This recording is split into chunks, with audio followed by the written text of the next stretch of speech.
dili rides ang atong topic. Wow! Ang topic karon is about sa QR code. Kay naglag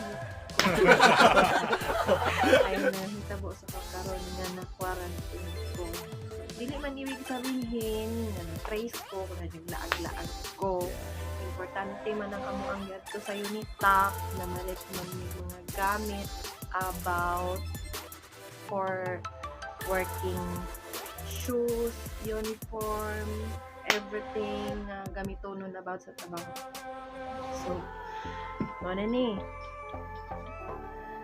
Guys, kung ikaw na kay QR code, kung ako sa inyo, dili na lang ka maglaag.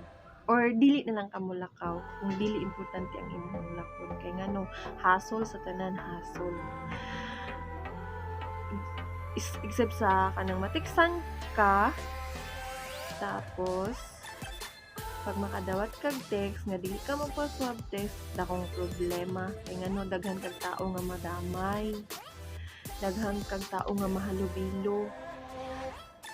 Just reminder, based ako ang experience, kung ikaw makadawat og text sa QR code, kana nga orasa, kana nga adlaw nga nadawat nimo ang text, aware lang, please, pagpalayo sa mga tao, dili ka makighalubilo.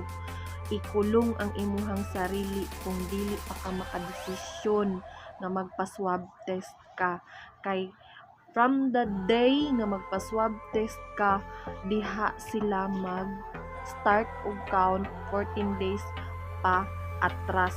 Dili sila mag-base sa adlaw nga imuhang kung kanus ka nagpa-swab test nga diha mag-start ang count nga 14 days.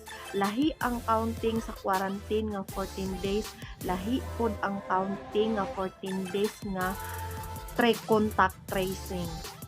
Mangita sila ug kanang mga tao nga imuhang nakahalubilo kay ilaha tong dakon kay i-appeal og swab. Ingon ana kahasol ang sitwasyon diri sa Davao, guys. Ako karon mo ning nitabo sa kuha nga na-quarantine ko kay natiksan ko, nagpa-swab ko, bla bla bla. Basta maura pa kong reminder sa inyo nga magpuyo na lang mo sa inyong balay kung wala mo'y importante nga lakaw.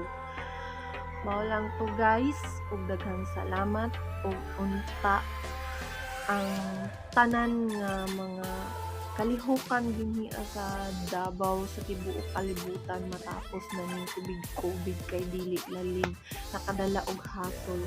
Imbis daghan kag trabahoon nga kailangan trabahoon, kailangan nimong i-process parehas ko ang mabalik og abroad na pending ang mga process nako sa mga papers. So maulang to, guys, ug daghang salamat sa inyong pagpaminaw ug please subscribe on my YouTube channel. Thank you and God bless.